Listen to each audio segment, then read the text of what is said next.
Olá, muito boa noite, é um prazer estar de novo aqui com você, segunda-feira, 23 de janeiro de 2023, e nós estamos começando mais um programa Segunda Opinião. Eu tenho, como sempre, aqui a companhia de Flávio Gordon e Paula Marisa, que são comentaristas fixos, e mais um convidado hoje é a Karina Michelin, então já chamo os três aqui para dividir tela comigo, e apresentando o tema do debate desta noite, nós vamos falar sobre tentativas de reescrever a história. Karina, vou começar por você, boa noite, você que está mais distante aí na Itália, avante do Brasil. Você, obviamente, já ouviu falar muitas vezes, até porque a Europa viveu isso mais intensamente do que o Brasil começa a viver agora, mas a gente conhece, né? Quem gosta de reescrever a história?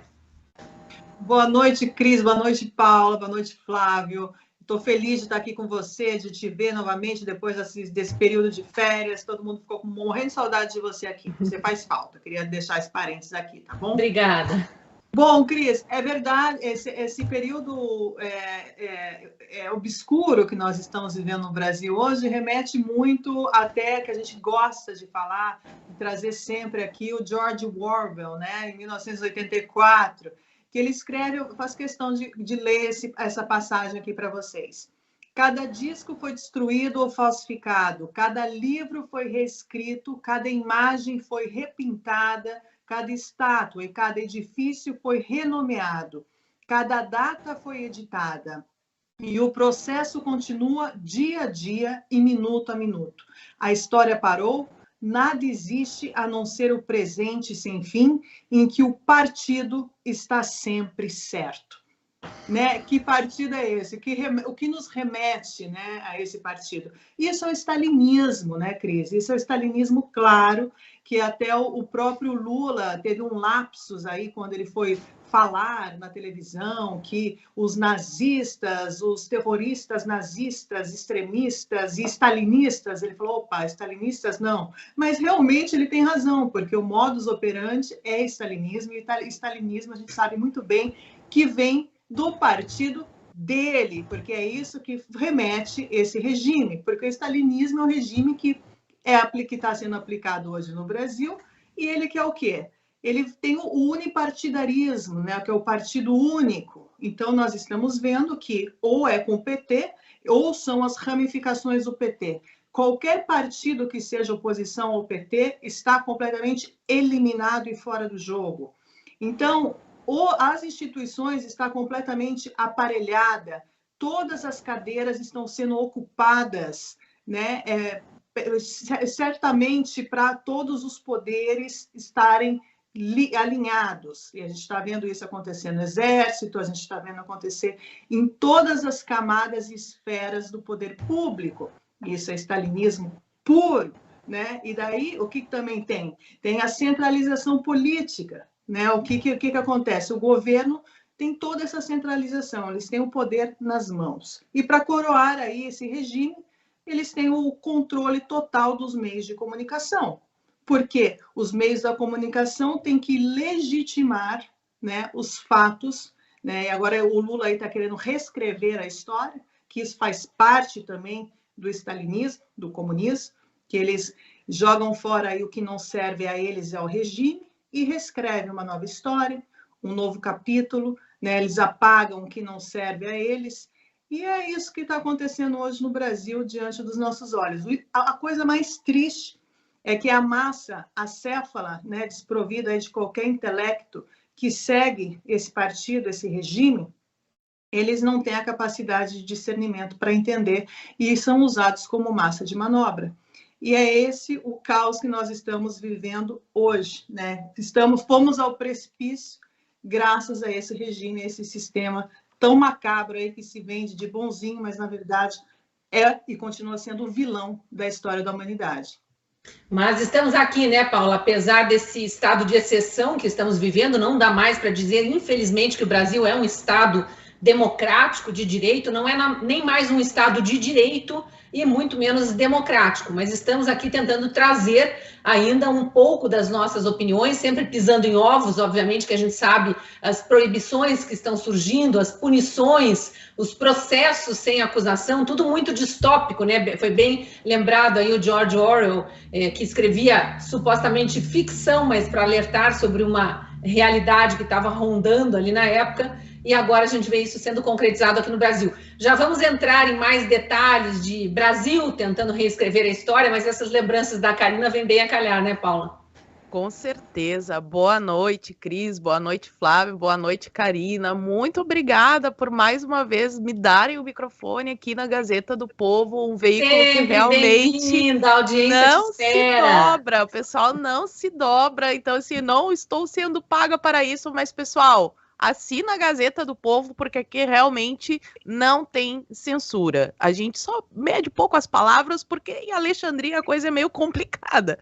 Mas, assim, quanto a apagar pessoas, tem uma foto icônica, talvez o Gordon lembre o nome do personagem, é o Stalin e mais um outro que era um auxiliar bem próximo a ele, eu não me lembro o nome. E ele apaga esse auxiliar, essa pessoa próxima dele da foto, né? É literalmente apagar o passado. E mais do que isso, o que deveria soar um alerta gigantesco na cabeça de qualquer pessoa, tá? Aqui seja de esquerda, seja de direita, eu tô falando com pessoas de bem, pessoas bem intencionadas, que a gente tem pessoas bem intencionadas, tanto na esquerda quanto na direita, e numa democracia todas essas pessoas devem ter voz para que se debatam as ideias. Agora, no momento que a gente está falando em apagar pessoas, qualquer um que tenha um bom senso vai soar um alerta, porque quem apaga pessoas são ditadores, né? É uma ditadura. E ditadura é exatamente o oposto do Estado democrático de direito, que tanto se fala, que a esquerda tanto fala em democracia. E o grande problema aí, de novo, o George Orwell, né? Que é um livro que fala muito sobre essa distorção da linguagem. Democracia, na boca da esquerda, ela significa aquilo que aconteceu na União Soviética. Na União Soviética, eles estavam lutando pela democracia. Tudo aquilo que eles fizeram, o Holodomor, foi para proteger a democracia, né? Então, democracia para esse pessoal é quando eles estão no poder. Democracia é quando eu estou no poder. Ditadura é quando eu não estou no poder. É mais ou menos isso. Já assim, no meu pensamento, que tem um alinhamento mais à direita, me considero mais conservadora, né? Gosto do liberalismo econômico, curto a mão invisível, como dizem aí os brasileirinhos. Eu acredito que todos têm que ter voz, porque no momento que eu calo uma pessoa só porque eu não gosto da maneira como ela pensa, das ideias que ela propaga, eu sei que eu estou dando poder ao Estado de calar pessoas. E isso sempre se vira contra os cidadãos. E aí, de novo, mesmo que o poder esteja na mão de alguém da esquerda, quando esse regime tem esse poder, fatalmente ele se volta até contra os seus apoiadores. Então a gente vê essa foto do Stalin que tem o auxiliar dele apagado. Aí quando a gente vai para Cuba, tem um caso emblemático que é o do general Ochoa, que ele era o general mais condecorado da ilha de Cuba. O cara ajudou Fidel Castro muito, ele era elogiado, ele tinha uma medalha de honra que era exclusiva dele, e ele foi parar no paredão por ordem de Fidel Castro, num julgamento fictício ali. E agora, aqui no Brasil, pelo menos por enquanto, eu espero que não avance para a fase do paredão, né? Nós ainda não temos a fase do paredão, e espero que não avance, porque tudo indica que eu vou estar na lista ali dos primeiros que vão ir para esse tal paredão, porque aconteceu esse caso comigo, que simplesmente eu recebi mensagens do Twitter e do YouTube. O seu perfil tem aqui uma demanda legal, nós não podemos lhe dizer o que é, porque esse processo corre em sigilo. Então, se fosse um Estado democrático de direito, eu tenho que ser punida se eu infringir alguma regra. Então, a pessoa vai me dizer, nesse post aqui você infringiu essa regra e, portanto, você está sendo punida. E abre a chance de eu me defender. Mas eu não sei nem qual é o post, qual é o vídeo, o que eu fiz, do que eu estou sendo acusada. Diz a Globo que eu fui, eu apoiei atos golpistas, e sendo que eu estava sendo justamente criticada nas minhas redes sociais por estar desestimulando as pessoas. Então, é uma loucura. E num Estado democrático de direito isso não aconteceria. Tanto é verdade que eles querem apagar pessoas por pensar diferente, que os meus perfis, eles só estão bloqueados aqui no Brasil. Quem está fora do Brasil consegue ver o meu perfil normalmente. Se eu tivesse cometido algum crime, era muito fácil derrubar todas as minhas redes sociais. Então, isso é mais um indicativo aí para as pessoas que realmente querem a democracia, querem viver num país livre, seja lá em quem você votou, que eu não me interessa em quem você votou, mas se você quer democracia e viver num país livre, acenda um sinal amarelo gigantesco aí de alerta, porque a gente está se afastando cada vez mais do Estado democrático de direito, infelizmente, e a cada momento notícias que foram retiradas por ser fake news agora estão se confirmando verdadeiras. Eu tenho várias para falar aí ao longo do programa, mas eu te passo a palavra, Cris. Vamos discutir tudo, mas vamos voltar a focar nesse tema especial aqui, Flávio, boa noite para você, a tentativa de reescrever a história, porque isso é muito grave, que apaga, que elimina a chance de gerações futuras ou das novas gerações que já estão aí, mas são crianças ainda, de conhecer o que nós estamos vivendo hoje.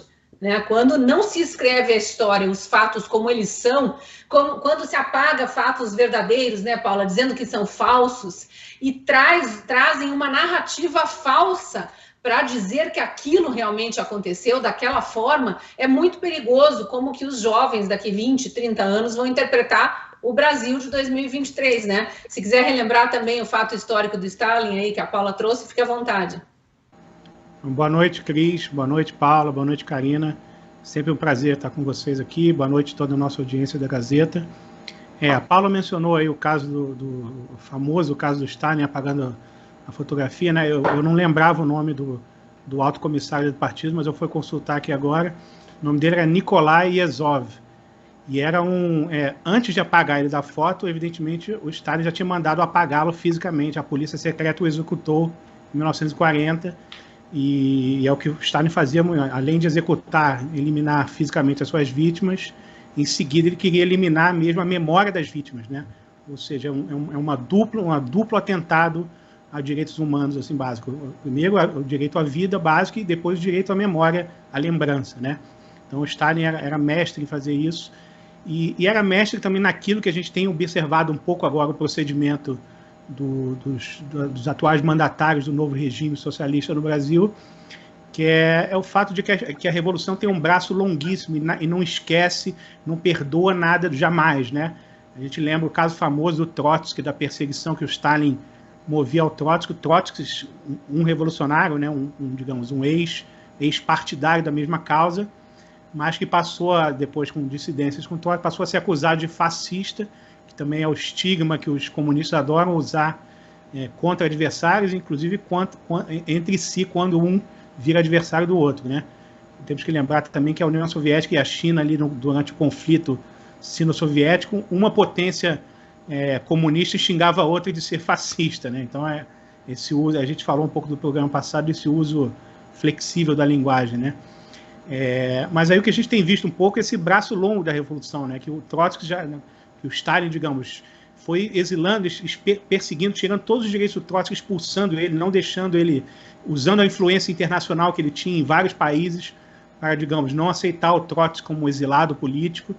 E o Trotsky foi cada vez mais se afastando, teve que acabar no México, e lá no México também, e todo lugar que o Trotsky chegar, as pessoas talvez não saibam isso, acontecia o que acontece mais ou menos com opositores, hoje, por exemplo, do Fidel Castro ou do Maduro, que o Trotsky mobilizava suas militâncias comunistas nos países, na América Latina, na Europa Ocidental, em vários lugares, para ir lá pressionar o Trotsky, acusar o Trotsky, chamar ele de fascista, chamar ele de traidor. Então o Trotsky não tinha paz em lugar nenhum, né? O Stalin usava os tentáculos dele do movimento comunista internacional e não esquecia. Então ele continuava usando aquela linguagem, aquela retórica tipicamente paranoica, histriônica, como se o Trotsky fosse uma ameaça terrível. O Trotsky já estava velho, doente, sem uma conexão nenhuma, sem poder nenhum, alquebrado, totalmente sem alianças, sem aliados, sem amigos, né? Só restrito a um núcleo ali familiar de alguns amigos muito próximos. E mesmo assim, a retórica do Stalin é que o Trotsky é uma grande ameaça, um conspirador, um fascista organizando que ia assassinar o Stalin, ia acabar com a Revolução Soviética, etc. E, dito e feito, até mesmo quando o Trotsky era totalmente fragilizado, o Stalin foi lá e mandou um agente treinado durante muito tempo, né? Que essas coisas não se improvisam. Esse cara foi, né? Tipo, era um Adélio da época que todo mundo, não era um lobo solitário. Na época também foi pintado como um lobo solitário, mas depois descobriu que teve um preparo enorme ali pela polícia secreta, pelos agentes soviéticos, para ele se transformar num assassino profissional, né? Então, essa coisa de apagar a história, todos os partidos, todos os regimes inspirados, de alguma maneira, pelo comunismo, fizeram isso, né? O que a gente tem visto no Brasil agora é um processo recente de apagamento da história, que, inclusive, teve interferências na corrida eleitoral, né? A gente viu, por exemplo, agora, recentemente, o PT retirou o Brasil de um tratado internacional aí contra o aborto, né? Acabou de fazer isso, o tal do Consenso de Genebra, né? Que tinha uma série de proteções ali ao direito à vida. E a gente lembra que durante a corrida eleitoral foi proibido, né? Foi a ministra Carmen Lúcia decretou que postagens, coisas que associassem de alguma maneira o candidato petista ao aborto deveria ser removido, né? E o argumento dela, isso poderia causar uma interferência no processo eleitoral, causar um dano à imagem do candidato, uma interferência negativa, né? Então a gente conclui que a interferência dela de censura acabou trazendo um benefício para o candidato, porque foi uma informação que o público deveria ter direito a saber, sobretudo num país de população majoritariamente contrária ao aborto, deveria saber que essa fazia parte da agenda, né? Tanto faz que estamos tendo aí concretizado essa bandeira do PT a favor do aborto, já uma bandeira histórica, desde quando eles lançaram lá o famigerado Programa Nacional de Direitos Humanos 3, né? Que consta o aborto, era uma pauta deles muito consolidada. E também o que a gente viu também durante a corrida eleitoral foi a proibição de falar das alianças do Partido dos Trabalhadores com as ditaduras aqui latino-americanas, com Nicolás Maduro, com Ortega, etc., com os partidos e movimentos do Fórum de São Paulo, né? E onde é que está agora o Lula? Exatamente, está na Argentina, ali no encontro, ele vai ter um encontro ali para, digamos, reintegrar o Brasil na CELAC, né, que é o bloco dos partidos, digamos, do movimento socialista na América Latina, e ele vai ter um encontro bilateral estratégico com quem? Com o Nicolás Maduro, justamente. Ou seja, evidentemente não é para discutir as flores, os jardins, coisas bonitinhas, né? É para tratar uma estratégia de poder continental aqui, para consolidar, digamos, o poder do Fórum de São Paulo sobre os países da América Latina. E lembrando que isso também foi proibido, de que o público, os eleitores brasileiros, conhecessem essas ligações, isso não podia ser discutido. Então, esse apagar da história, o tempo todo, esse procedimento para impedir que as futuras e as novas gerações conheçam e possam tomar suas decisões de maneira informada e autônoma, né? Então, ele está sempre querendo manipular a opinião pública, sempre manipular os desejos e as vontades e as decisões das pessoas. Exatamente. Você lembrou do período eleitoral, teve o caso crasso de censura a alguns poucos veículos de imprensa que se prestam ainda a analisar fatos e não narrativas, e jornalistas censurados. Eu estava na lista dos jornalistas, quer dizer, autocensurados pela emissora onde eu trabalhava, porque a emissora não sabia mais o que podia ser dito, mas a gente sabia, por exemplo, que queriam apagar da história a Lava Jato, as condenações recentes, as investigações, as confissões, as delações, as devoluções de dinheiro roubado e tudo mais. Então, realmente, é duro quando você pensa nos jovens que vieram como novos eleitores nessa eleição, sem saber de tudo isso, porque parte dos brasileiros foi impedida por esses ditadores de dizer a verdade. É uma tentativa mesmo de ir apagando a história. A gente já vai continuar o papo, mas eu queria falar agora com você que está nos assistindo. Você sabe que a Gazeta do Povo é um jornal de coragem. E só é possível manter conteúdos como esse programa, o Segunda Opinião, a cobertura do noticiário e o time de colunistas com o apoio da comunidade. A Paula Marisa já falou um pouquinho sobre isso na abertura dela aqui no programa, no Boa Noite, que a Paula trouxe para nós, lembrando você da importância de assinar. E nesse início de ano, a Gazeta está com uma proposta muito legal para quem quiser se tornar assinante do jornal.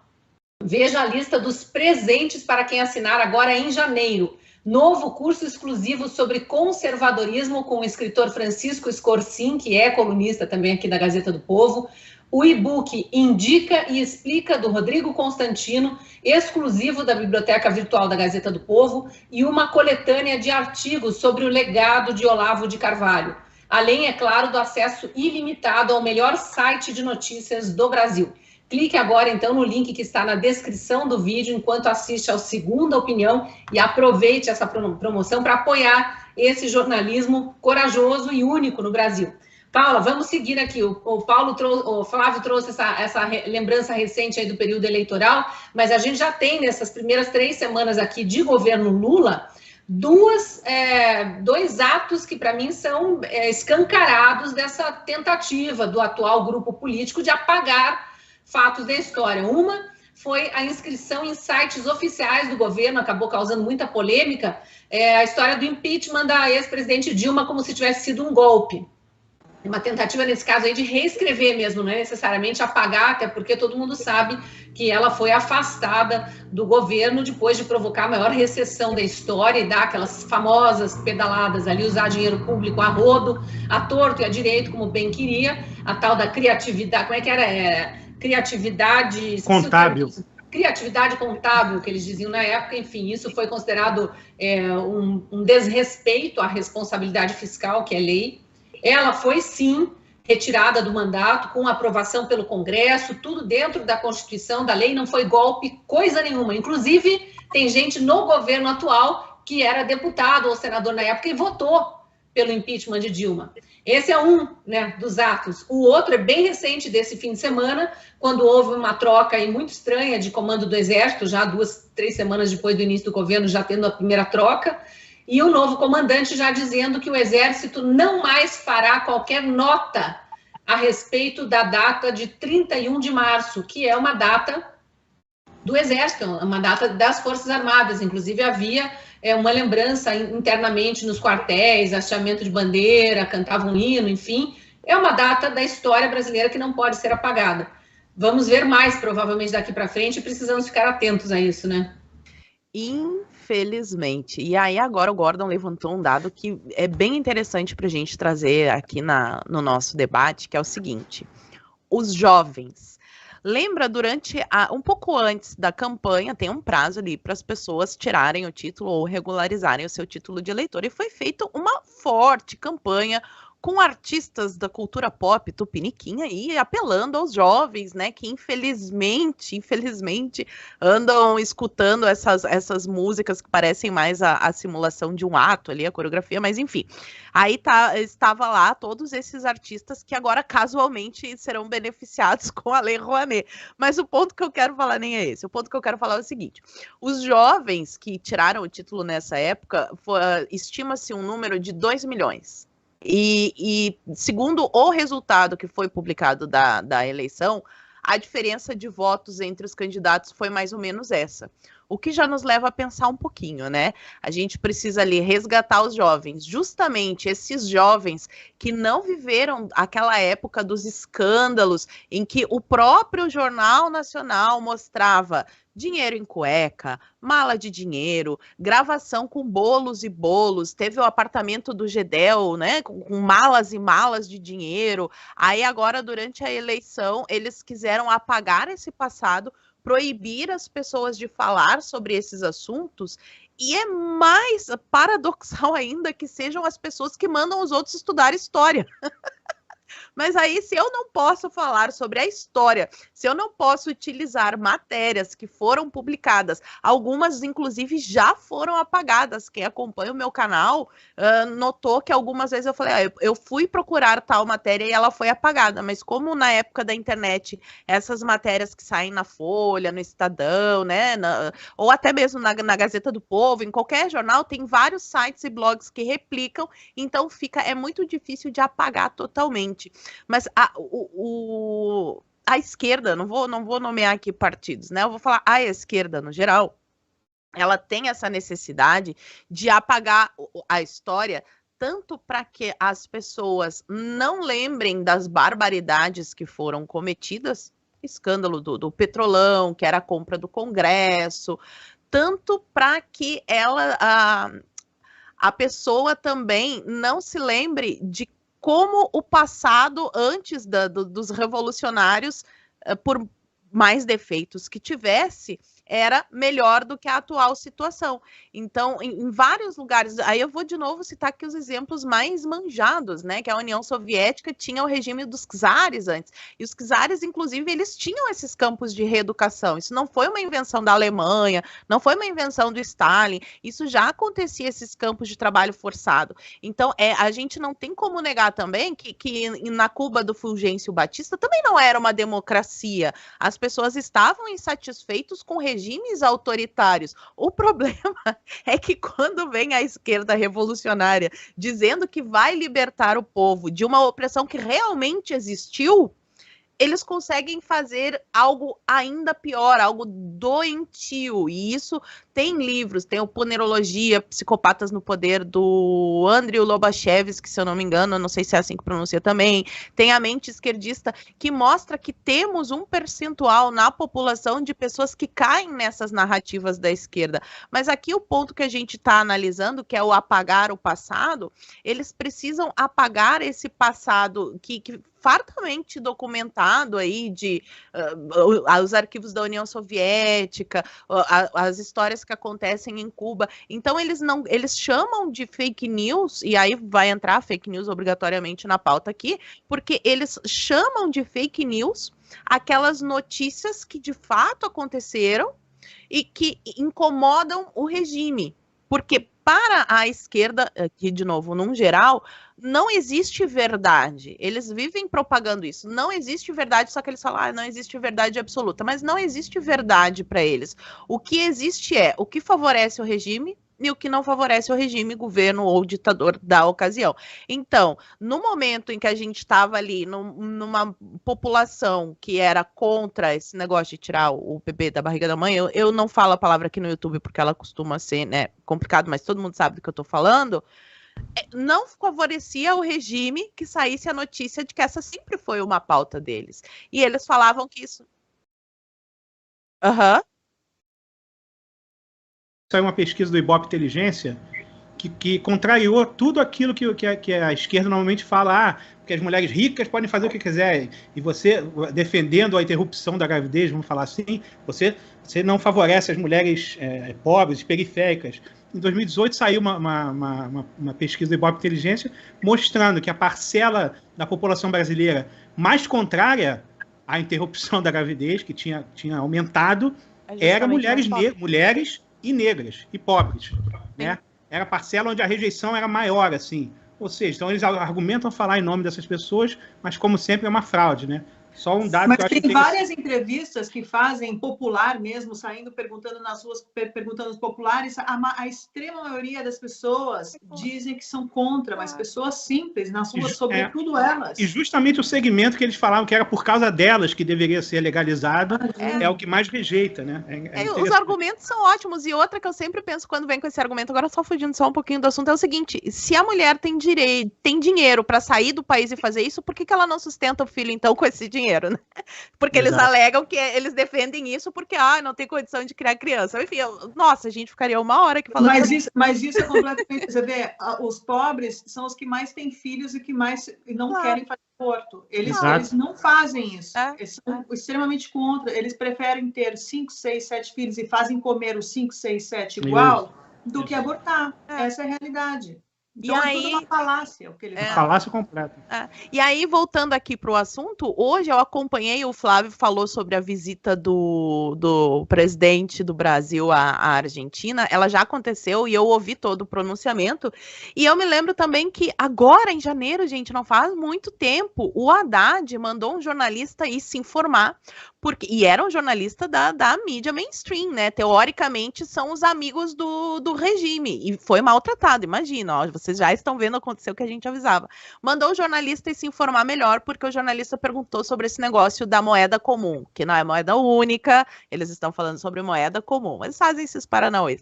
E agora foi assinado o acordo, está assinado o acordo, essa moeda comum vai sair. Outra notícia para fechar esse meu comentário, já te devolver a palavra, Cris. Eu acabei de ver, eu estava no Instagram antes de entrar aqui, e eu vi um post da Secom falando que o Brasil esteve totalmente ausente do cenário internacional nos últimos 4 anos.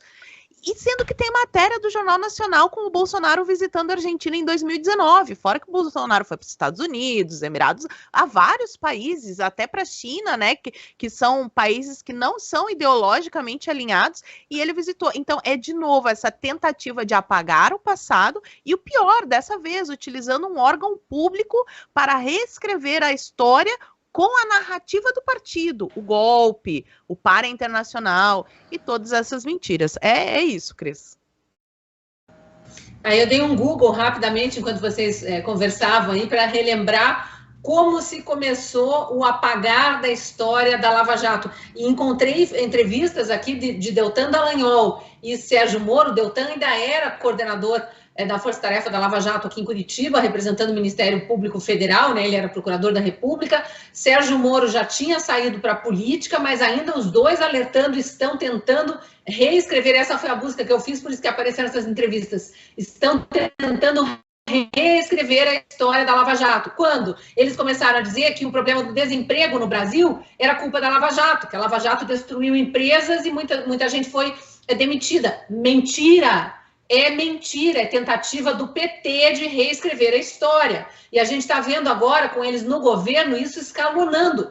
A gente está citando coisas aqui, são apenas 3 semanas de governo, 3 semaninhas. E já tem esse nível de mentira. E agora estão avançando com os parcos aliados, né, ali dentro do meio militar, avançando para reescrever a história de um passado que existiu. Tendo sido trágico ou não, é a história do Brasil, a gente não pode deixá-la ser modificada. Eu queria, Flávio, que você comentasse um pouco, já volto para a Karina também, mas comentasse um pouco do perigo que é apagarem a história e não permitir que novas gerações tenham acesso ao que realmente aconteceu. Exato, Cris. Eu queria só, sobre essa questão do 31 de março de 1964, que sempre foi uma data que o Exército lembrava, né, da perspectiva deles e tal, que a perspectiva do Exército foi um modo de frear um golpe comunista que seria dado ali pelo João Goulart, né? E essa interpretação de que foi uma coisa defensiva, curiosamente, não é exclusividade da direita, ou mesmo dos militares, né? Eu quero lembrar, por exemplo, o depoimento do Daniel Arão Reis, que fez parte da luta armada, é um esquerdista notório, né, famosíssimo, que no livro dele, Ditadura e Democracia no Brasil, do golpe de 64, ele chamava de golpe, claro, ele é da esquerda, ele tem a interpretação dele da esquerda. É inegável que o golpe militar e civil foi empreendido sob bandeiras defensivas, não para construir um novo regime, ou seja, contraria um pouco até a própria interpretação de parte dos militares da época, que chamava a coisa de revolução, né? O Daniel Arão está falando, não, é uma coisa defensiva, não era feita para construir um novo regime. O que a maioria desejava era salvar a democracia, a família, o direito, a lei, a Constituição. Isso é o Daniel Arão Reis falando, um cara da luta armada, né? Digamos, uma figura emblemática da esquerda, né? E outro argumento também que a esquerda sempre usa para tentar, digamos, restringir, coibir qualquer tipo de releitura desse período, qualquer tipo de versão mais nuançada, mais calcada em fatos, né, que foram conhecidos, que são conhecidos hoje, é a ideia de que o regime militar, digamos que a luta armada surgiu em reação ao endurecimento do regime, pós AI-5, sobretudo, 68 e tal, o que era uma farsa também. Hoje a gente sabe também por fontes de esquerda, por historiadores esquerdistas, por exemplo, o livro de memórias do Flávio Tavares, que também foi da luta armada, foi um dos presos trocados na época do sequestro do embaixador americano, né? O Flávio Tavares conta a história, por exemplo, que em 1962, em pleno governo João Goulart, antes do golpe, do chamado golpe, por exemplo, já havia ali treinamento de guerrilha com as ligas camponesas, com financiamento cubano direto, com armas cubanas, com material de propaganda cubana, né? Isso foi aprendido de uma maneira até circunstancial, porque na época, em 62, ali, mais ou menos em meados de 62, um coronel do Exército que o João Goulart tinha indicado como chefe do setor de contrabando ali, contra o contrabando, né? Que era um veterano do Exército, veterano da FEB, inclusive, acabou descobrindo ali em Goiás, numa fazenda, vários caixotes de geladeira chegando assim aos montes, né? Uma região ali, e as pessoas informaram, e ele achou aquilo muito estranho, porque não tem nem energia elétrica ali, que esses caixotes de geladeira estão chegando. Ele suspeitou que pudesse ser armas contrabandeadas por latifundiários da região, né? E aí fez uma operação ali na calada da noite, em algumas fazendas, descobriram realmente os caixotes, abriram, e a surpresa foi que além realmente a intuição dele estava certa, tinham armas contrabandeadas, muitas armas, muitos fuzis, mas além disso tinha o quê? Muito material de propaganda cubana, panfletos do Francisco Julião, do líder das ligas camponesas, isso em 62, né? E aí o que aconteceu? De maneira estranhíssima, esse cara do Exército comunicou o João Goulart. O que o João Goulart fez? Que na verdade era digamos, uma operação de interferência estrangeira direta, de guerra aqui no Brasil, ainda no regime do Goulart, né? Então, digamos, seria um atentado ao governo do Goulart e ao povo brasileiro, evidentemente. E o que o João Goulart fez? Em vez de comunicar ao Congresso a inteligência do Exército, não, ele fez uma reunião com um cara ali, meses depois ele fez uma reunião com o enviado do Fidel Castro, que ele veio aqui para o Brasil, digamos, para a visita oficial, digamos, o pretexto era discutir a associação do Brasil e de Cuba com agências da ONU, de agricultura e de comida, etc. Mas ele teve um encontro sigiloso com o João Goulart, e o João Goulart, em vez de fazer a denunciar isso, ele devolveu tudo para esse cara, que é um enviado do Fidel Castro, clandestinamente, não comunicou nada. O Brasil nunca ficaria sabendo disso, mas para o azar deles, na volta, o avião de volta, o avião que esse cara voltava para Cuba, se acidentou, e o negócio foi encontrado ali, inclusive parou na mão da CIA. Isso foi um caso famoso na época, e isso está descrito no livro do Flávio Tavares, no livro de memória, né? Então são fatos que a população brasileira precisa saber, para saber como é que foi construída essa história. Muitos diziam, não, a ameaça de invasão comunista, de tomada comunista do poder, era uma ficção, uma paranoia macartista da direita da época. Coisa nenhuma, né? O avanço ali tanto da União Soviética como de Cuba, digamos, Cuba era a cabeça de chave ali da expansão soviética na América Latina, era muito forte. No Brasil já estava entrando treinamento de guerrilha, treinamento de luta armada para uma tomada revolucionária do poder.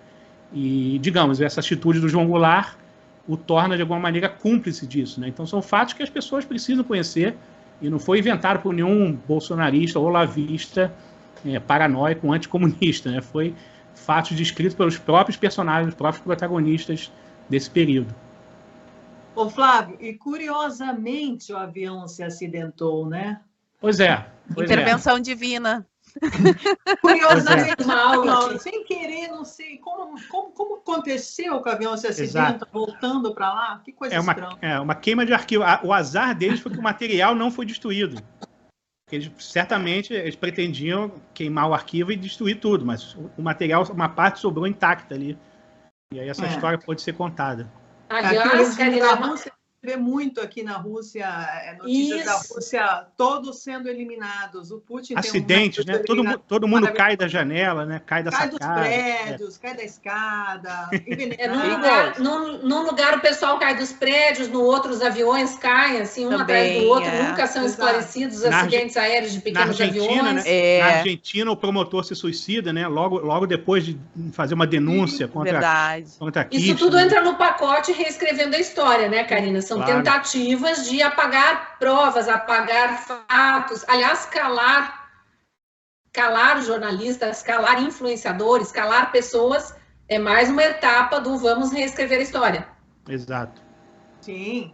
Não, e a gente vê, por exemplo, quem não está alinhado, né, com essa linha editorial aí esquerdista, são completamente eliminados, obviamente, não ficam dentro da grande mídia e da grande meio de informação, que na verdade é desinformação, né? O trabalho deles é desinformar, isso é a antiga tática do regime da União Soviética, eles criam esses grupos, né, de comunicações para desinformar, para manipular, para ludibriar, nada de lá é verdade. Nada. Só acrescentar uma informação rapidamente, que o nome do enviado do Fidel Castro era o Raul Cepero Bonilla, que ele havia substituído o Che Guevara na presidência do Banco Nacional de Cuba.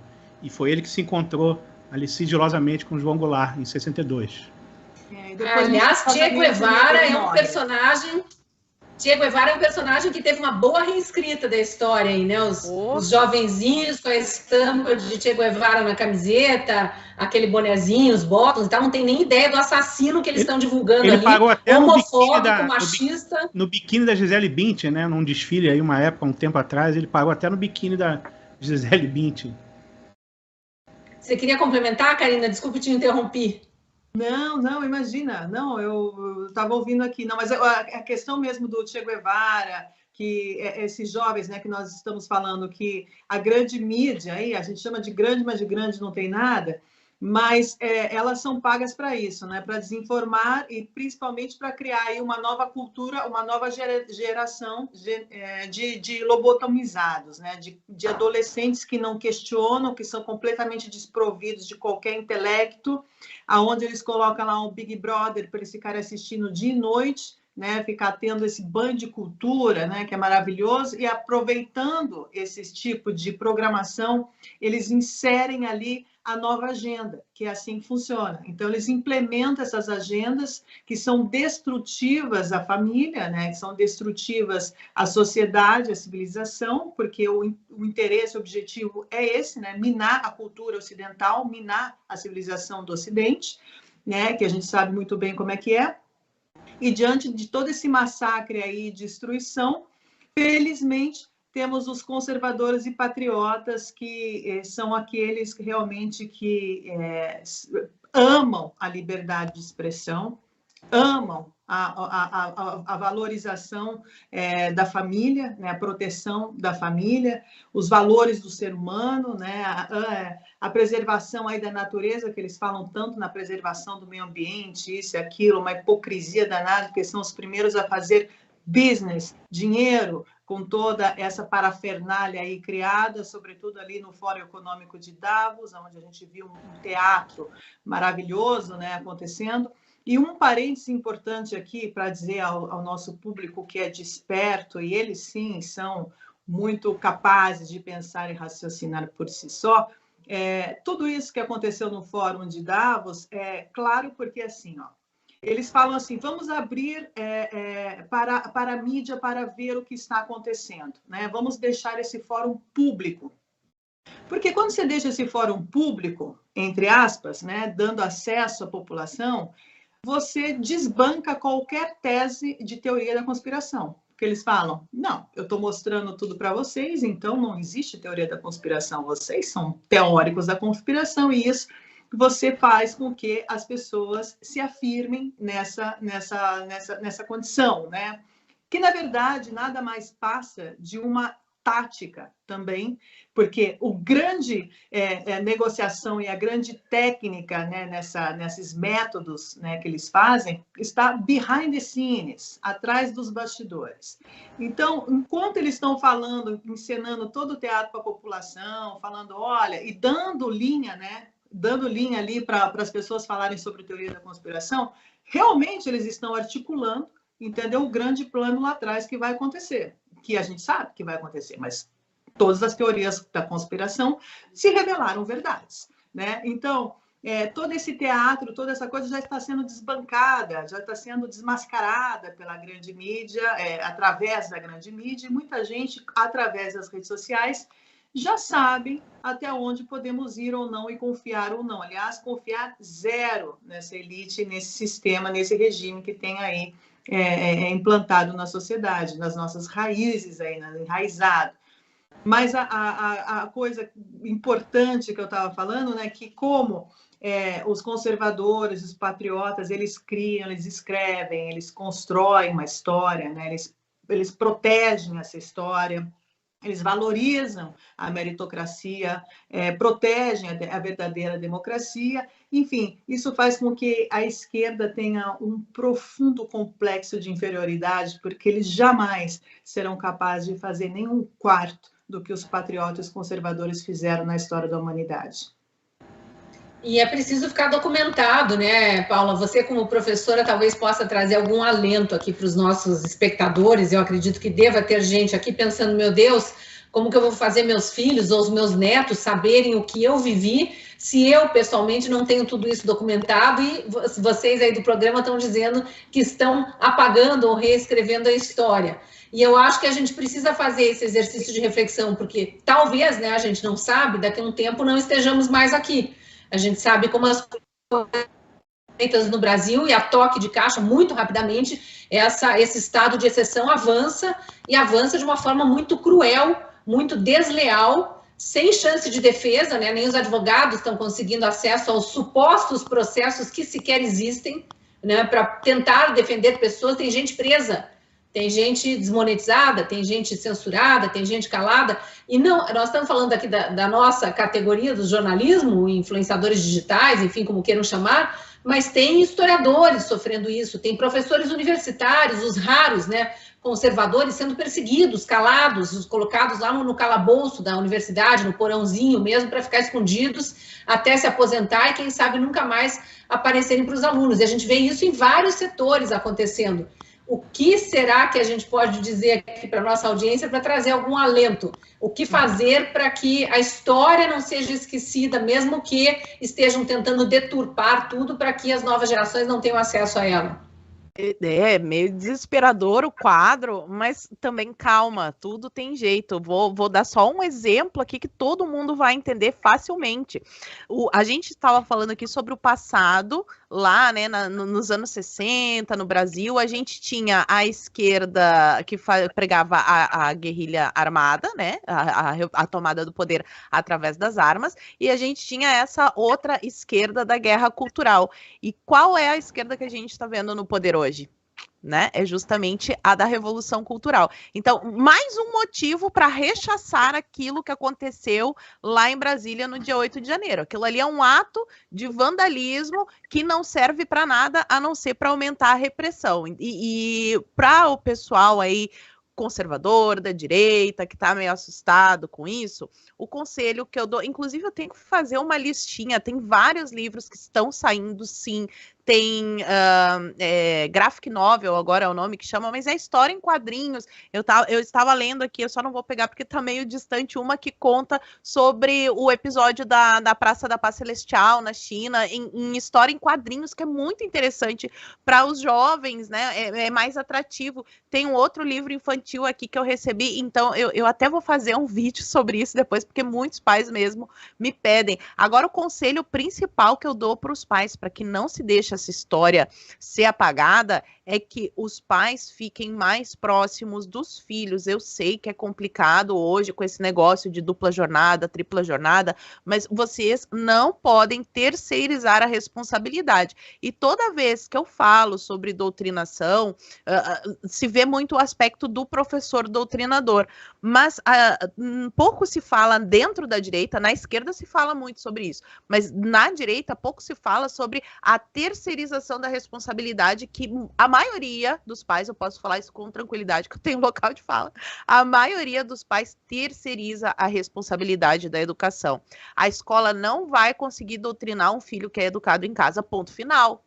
Se o seu filho foi influenciado pelo professor a ponto de sair de casa e virar um black bloc, por exemplo, eu sinto falar a dura verdade aqui. Em algum momento a educação dentro de casa falhou, sim. Tá? E essa educação, ela tem que ser desde o primeiro instante. Os pais têm que brincar com os filhos, conversar, jogar, assistir aos mesmos filmes. Não dá para... Eu sei que dá trabalho, eu não tenho filhos, mas eu sei que dá trabalho criar uma criança, muito trabalho. Mas um pai não pode deixar um filho na frente da TV assistindo um filmezinho inocente enquanto ele vai fazer outras coisas.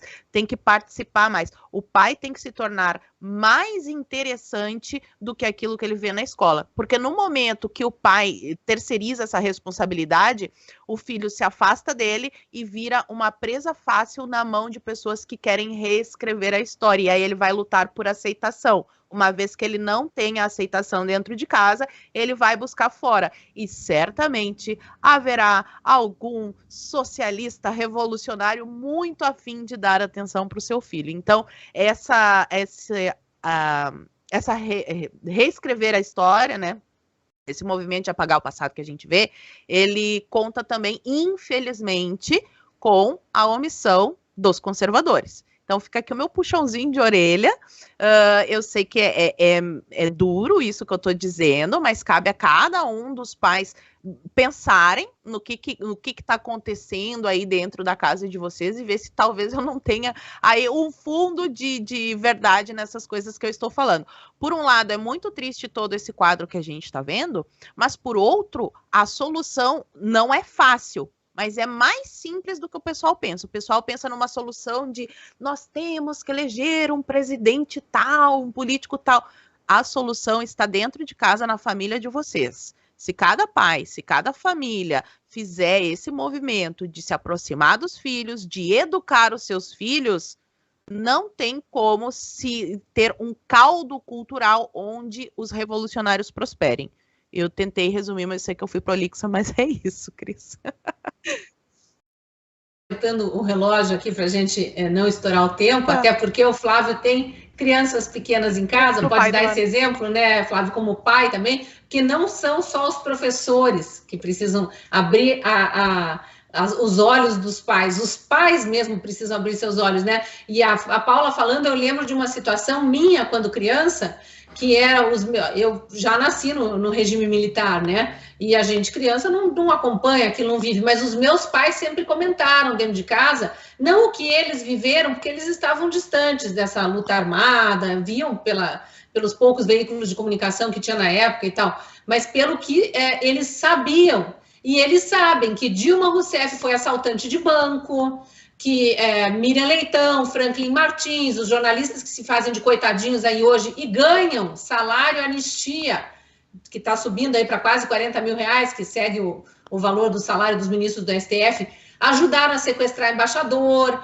a trocar preso político. Sabem que José Dirceu era um preso político porque era da turma da ditadura do proletariado, né, do terrorismo, das armas, vão pegar em armas e tal, e trocaram Zé Dirceu e mais uma penca de presos políticos para devolver o embaixador americano sequestrado. Isso me foi contado dentro de casa. Eu não li nos livros de história, até porque isso tenta se apagar dos livros de história. E vão tentar de novo apagar o que aconteceu com a Lava Jato, por exemplo. Vai caber a nós contarmos no momento oportuno para os nossos filhos, né? Sermos a história viva também, Flávio.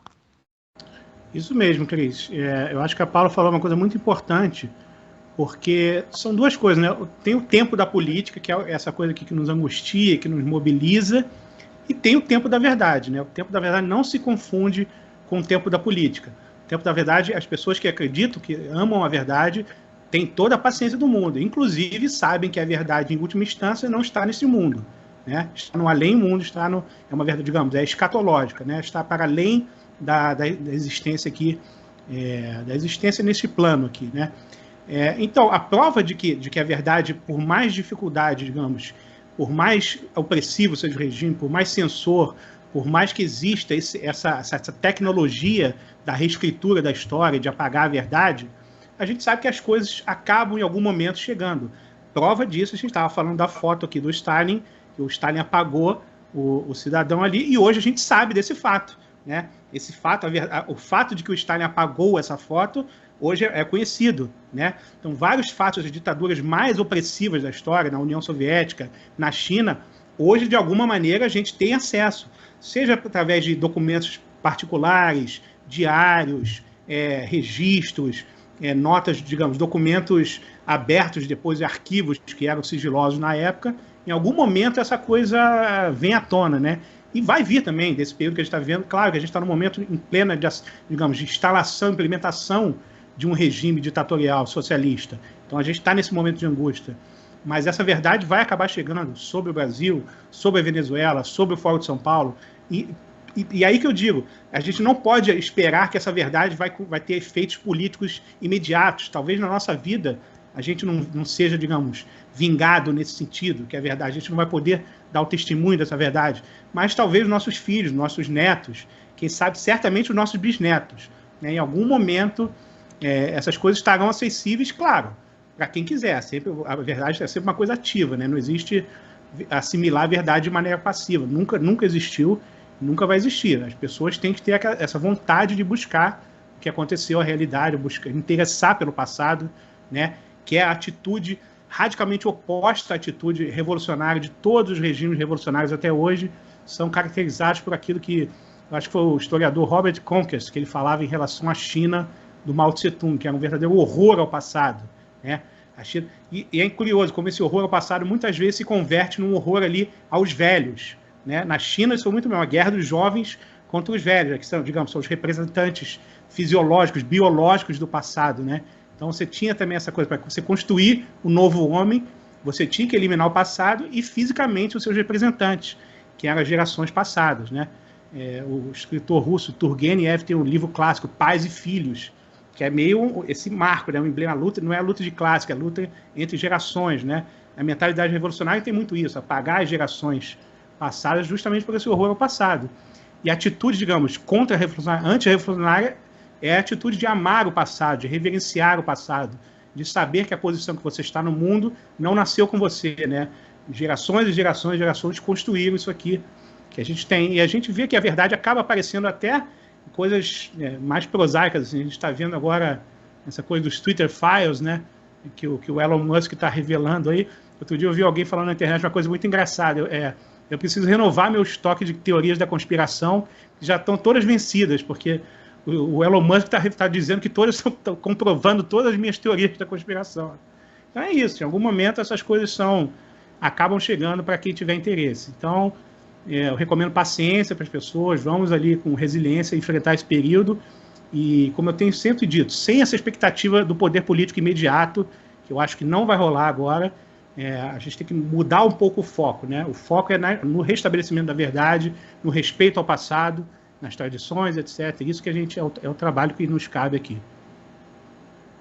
A palavra do ano seja estudar, né? Talvez seja um momento de recolhimento, de ouvir, estudar e não se deixar doutrinar. Exato, exatamente. Porque, como o Flávio falou, né? A verdade não é que ela aparece para você assim, né? A verdade é para quem quer buscar, quem quer ver, quem quer encontrar. É uma caminhada eterna, né? Então, a gente... E o conhecimento, ele é um caminho longo, né? Longo, que exige muita dedicação, que exige muito tempo ali para estudos, né? Para você ver toda a história, reavaliar a história, escutar, revisitar o passado, que é importante, né? Mas falando essa coisa de você cancelar, né? Que a gente estava falando do cancelamento, eu acho que, ao meu ver, tudo isso que é cancelado, quando é redescoberto, ele tem uma importância muito maior, né? Que a pessoa que cancelou, ela se torna tão pequena diante da história e ela fala, nossa, por que essa pessoa fez isso? E aí que mora realmente a tua índole e o porquê, né, da gente aqui como ser humano reavaliar a postura também que nós temos que ter como seres humanos, né? Como evolução realmente. Então, a gente verificar ainda que existem seres tão pequenos capazes de apagar tudo, até mesmo os crimes que eles cometem, enfim, achando, né, na inocência, na ingenuidade, diante de tanta maldade que nunca ninguém vai ter acesso a isso, é completamente insano e psicopata realmente, que é o que essa turma é. Então, eles se tornam pequenos diante da história, e é isso que a gente tem que trazer aqui para ser colocado entre aspas, né, como importante. Então, realmente vai ser um ano de muito estudo, de muito aprofundimento, né? Intelectual, a busca aí do conhecimento é importante e só ele liberta, só ele transforma.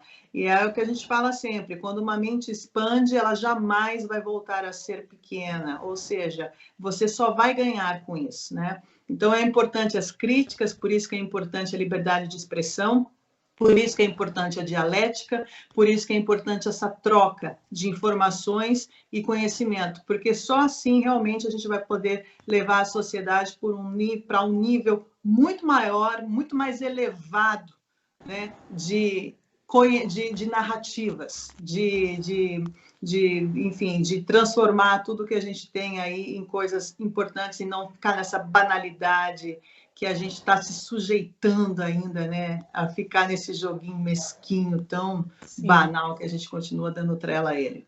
É narrativa no sentido real da palavra e não nesse sentido que vem sido usado aí, que é a construção de uma verdade própria, esquecendo a verdade aqui, dos fatos. Antes de encerrar o programa, eu quero chamar um vídeo especial do Lucian Haro, da Gazeta do Povo. Ele preparou para você e é a chamada de uma promoção especial, o Mapa de Ideias da Gazeta. Confira. Que tal conhecer ideias que vão transformar a sua visão de mundo? Aproveite a promoção Mapa de Ideias Gazeta do Povo. Assinando agora o melhor jornal do país, você ganha de presente um verdadeiro tesouro do conhecimento. Quer ver? Um curso exclusivo sobre conservadorismo com o escritor Francisco Escorcim. Um e-book sobre os pensadores que orientam a visão de Rodrigo Constantino. E ainda, uma coletânea de artigos sobre o legado de Olavo de Carvalho. Não dá para perder, né?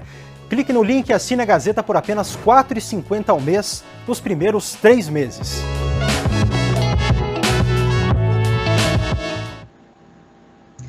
Para ter acesso a esse combo incrível, basta clicar no link que está na descrição do vídeo. E lembre-se que aqui na Gazeta você pode cancelar a assinatura quando quiser, mas a gente acha que você vai querer continuar aqui com a gente. Paula Marisa, um beijo para você, muito bem-vinda de volta, também tirou uma semaninha de folga aí, muito bem-vinda, estaremos juntas semana que vem na segunda-feira. Isso, boa noite para nossa audiência, Flávio, Karina, Cris, sempre um prazer estar aqui com vocês, obrigada mais uma vez. Karina, um prazer também te ver de volta aqui, né, eu que me afastei no início de janeiro, sei que você já esteve presente aqui com os nossos espectadores, obrigada, viu, pela companhia mais nesse programa. Eu que agradeço, Cris, a você, a Gazeta, a esse microfone, como diz a Paula, que é veramente, ó, já falei. Veramente, italiana. Que delícia. Bacione a tutti, ciao. Flávio.